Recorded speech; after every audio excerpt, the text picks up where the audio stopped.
most people this year believe the Carolina Panthers are going to be one of the worst teams in the NFL this year, but to me, this is the NFL's biggest sleeper team this year. The reason why they were so awful last year was because the coaching was complete trash. They gave Bryce Young an awful supporting cast. With the hiring of Dave Canales, you're going to have somebody who was responsible for the resurrection of Baker Mayfield and Geno Smith.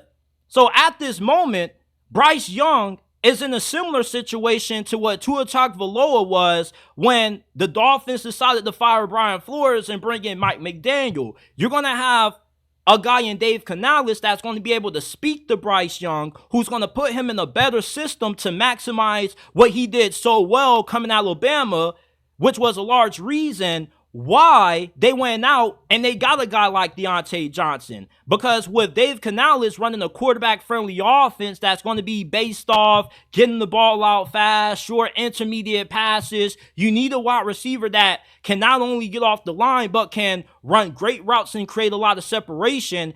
That's what you're going to get out of Deontay Johnson. You also have Xavier Legette, who could have a really good rookie season. You had a really good draft class. You improved the interior of your offensive line. And their defense, yeah, there's not a lot of guys that you look at on paper that give you a lot of confidence. This is going to be a good defensive unit, especially with them losing Frankie Louisville, trading away Brian Burns. But Ejiro Evero is one of the better defensive coordinators in the NFL. I still expect Carolina to have a top 15 defense this year. They're playing in a weak division. The NFC South, the Saints aren't going to be that good.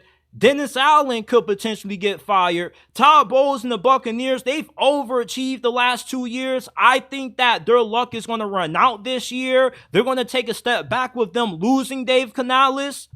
And then the Atlanta Falcons, yes, they are more talented than the Carolina Panthers, but I don't trust Raheem Morris as much as I trust Dave Canales. We already seen Raheem Morris be a head coach in the past with the Tampa Bay Buccaneers, and it didn't work out. Now, could he be better his second go-around than what he was his first go-around? Of course, but I just love Carolina because they're really under the radar. They got a really favorable schedule. They only play 3 teams that made the playoffs last year.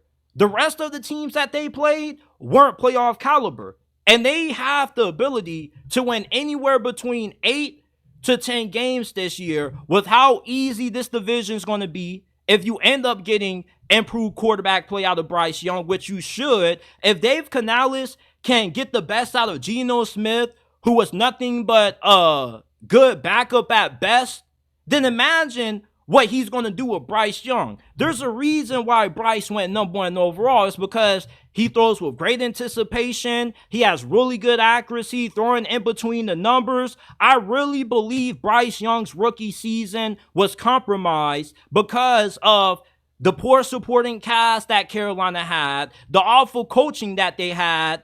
Now, with Dave Canales, somebody that knows way more than what he's doing compared to Frank Reich, you're going to see Bryce Young in a situation that's going to bring the best out of him, similar to Trevor Lawrence. Remember, his rookie season was a major disappointment because how bad Urban Meyer was. This dude, after losses, was going out and clubbing, messing around with strippers and dancers.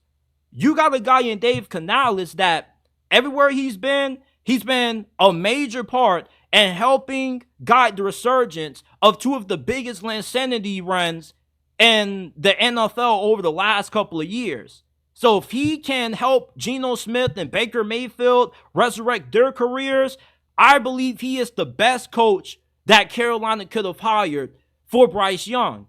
I get that their owner is a little bit of a lunatic. He's been going Looney Tunes as of late. You know, he threw water on the fan during a Jags game, I believe. He has the tendency to dip his hand in a cookie jar more than he should.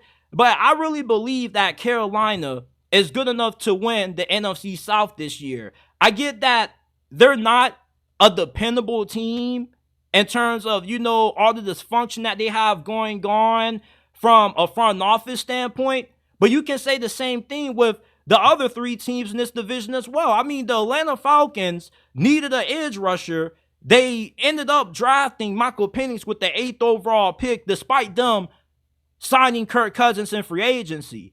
So, I mean, let's not just act like the Carolina Panthers are the only team in this division that has a questionable front office when the Atlanta Falcons are in that same conversation. The Tampa Bay Buccaneers, Todd Bowles is not a good coach. Neither is Dennis Allen. I trust Dave Canales more than I trust the other three coaches in this division. I get that he hasn't showed us anything as a head coach, but at least from an offensive standpoint, if you can resurrect Geno Smith and Baker Mayfield, you mean to tell me that you can't get the best out of Bryce Young? I mean, that is a very good resume. Because we saw Geno Smith regress last year a little bit, and Baker Mayfield, he's always been really up and down throughout his career. And you're definitely going to see the loss of Dave Canales have a big impact on Tampa Bay negatively. I'm looking at Dave Canales as a potential candidate to win Coach of the Year this year. Carolina is being severely underestimated. They got very low odds to make it to the playoffs, and I get it. Their team, from a talent standpoint, they don't really give you a lot to be hopeful for, especially if you're a Panthers fan. But this is one of those years where I really believe that Carolina is going to surprise everybody, man, because they do have an improved team offensively, and hiring Dave Canales is going to do wonders for Bryce Young. I'm expecting a big year 2 jump out of Bryce. I think you definitely are about to see the arrival of King Bryce this season, and this is going to be a 10-win team. They don't have a hard schedule. A lot of their games are fairly winnable. There's not a single game that you can go through on Carolina's schedule up until the latter half of the season where you say, okay, they don't got a chance to win that. But outside of them playing Kansas City and a couple of other good teams and the second half of this year, a lot of their games can go either way. Because you're playing 11 teams that didn't qualify for the postseason last year, along with Carolina. So if Dave Canales is able to do with Bryce Young what we saw him do with Geno Smith and Baker Mayfield, Carolina most definitely can win the NFC South. And that's why I have this being a 10-win team, and I'm picking them to win this division this year. You may call me crazy. You can look in my eyes. You don't see them red. You don't see them being, a little bit shut closed. So that tells you that I'm sober. I haven't been smoking. I really mean this. I'm not trolling. I'm not joking. I'm picking the Carolina Panthers to win the NFC South, man. I believe in Bryce Young and Dave Canales. I don't really care about the lack of talent that they have at other areas on defense, because Ejiro Evero has showed us that he's probably the most underrated defensive coordinator in the game. Everywhere he's been, his defenses have always been pretty solid. So Carolina is going to be my pick to win the NFC South this year.